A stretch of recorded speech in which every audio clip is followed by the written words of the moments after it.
Buen día, viernes de la octava de Pascua.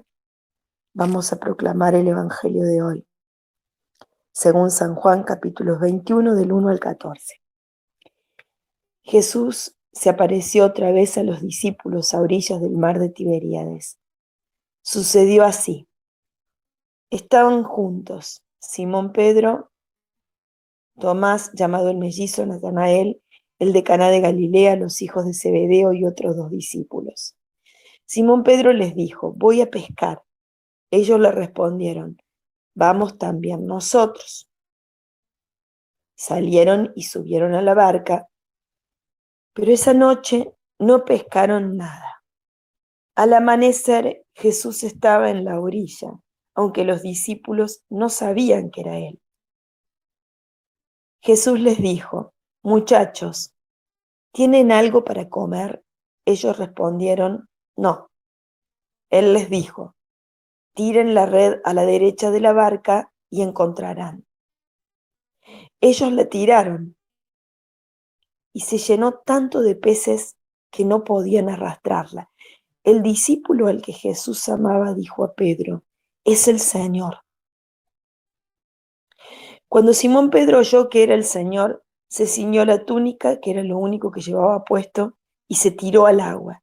Los otros discípulos fueron en la barca, arrastrando la red con los peces, porque estaban solo a unos 100 metros de la orilla. Al bajar a tierra, vieron que había fuego preparado, un pescado sobre las brasas y pan. Jesús les dijo: traigan algunos de los pescados que acaban de sacar. Simón Pedro subió a la barca y sacó la red a tierra llena de peces grandes. Eran 153, y a pesar de ser tantos, la red no se rompió. Jesús les dijo: vengan a comer. Ninguno de los discípulos se atrevía a preguntarle: ¿quién eres? Porque sabían que era el Señor. Jesús se acercó, tomó el pan y se lo dio,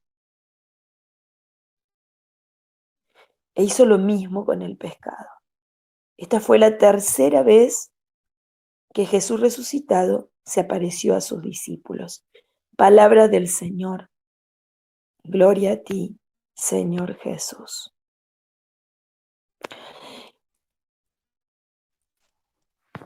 Hoy es viernes y meditamos los misterios de dolor. En el primer misterio doloroso, la oración de Jesús en el huerto de los olivos, del Evangelio de Mateo. Cuando Jesús llegó con sus discípulos a una propiedad llamada Getsemaní, les dijo: quédense aquí mientras yo voy allí a orar.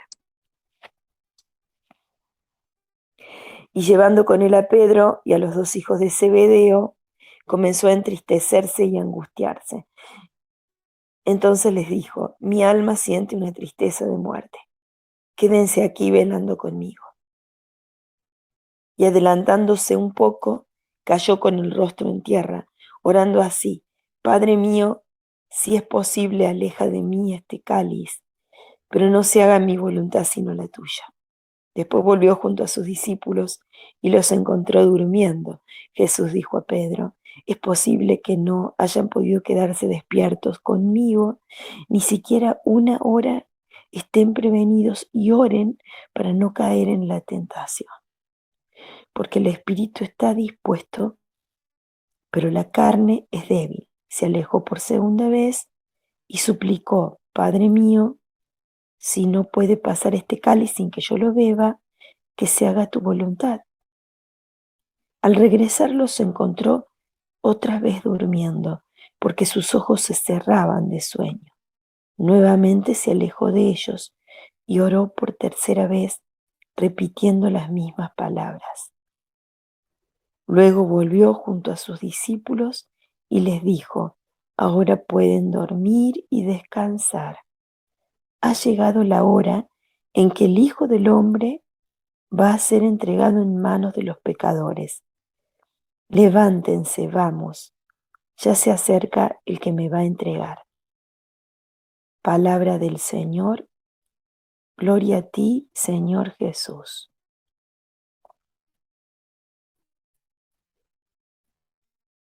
Bueno, estamos en la novena, en la octava pascual, no en la novena, y en la novena de la misericordia. Y rezando los misterios de dolor. Y meditamos esta parte de la vida de Jesús y de cómo Él se prepara para entregarse, para morir, eh, como ese sacrificio, como el cordero pascual, el que había que matar para la Pascua, para celebrar la Pascua, pero ahora con un sentido diferente. Y Jesús lo que hace en esta Pascua es una gran liberación, como para decir un gran exorcismo, ¿no? Un gran exorcismo en donde libera a la humanidad entera. En este exorcismo, a la humanidad entera de las garras del enemigo, de la esclavitud del pecado,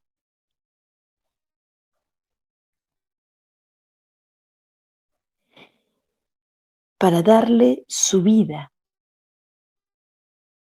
para entregarle su vida, para darle una vida en libertad que es la vida del Hijo de Dios. Jesús se prepara orando.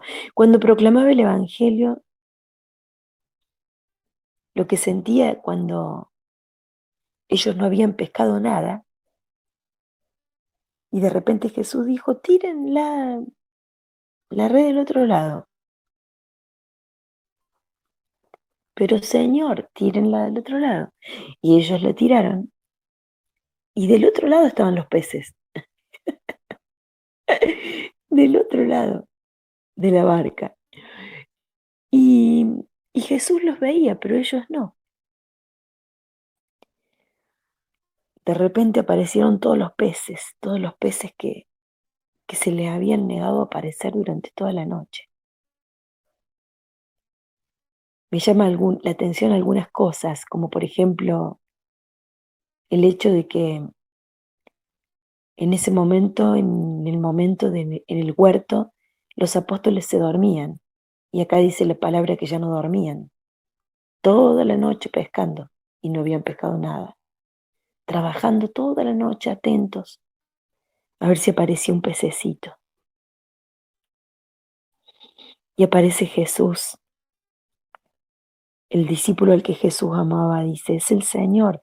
Y ahí lo descubren, pero antes de irme de la idea, de repente las ataduras con la resurrección de Jesús, con la Pascua, que trajo el Señor a la humanidad entera, pero empezando por aquellos que eran sus testigos, aquellos que, más allá del miedo que tuvieron, que hicieron que cada cual se vaya por su lado, que se esconda, bueno, más allá de los miedos, lo amaban al Señor.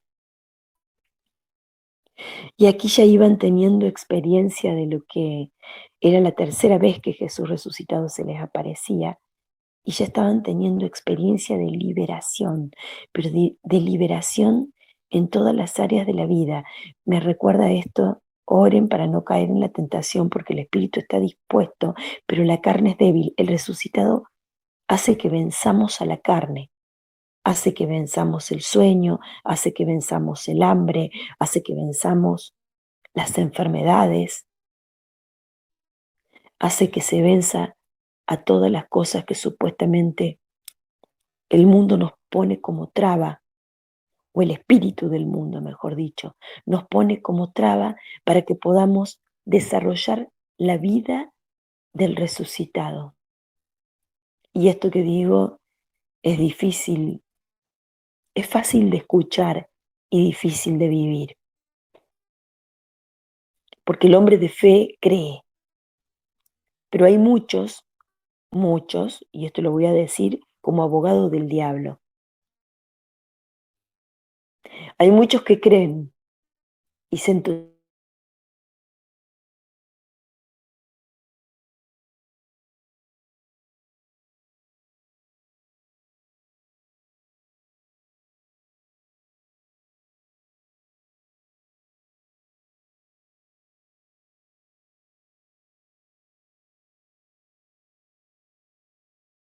no la encuentran y empiezan a dudar. Y mientras va pasando el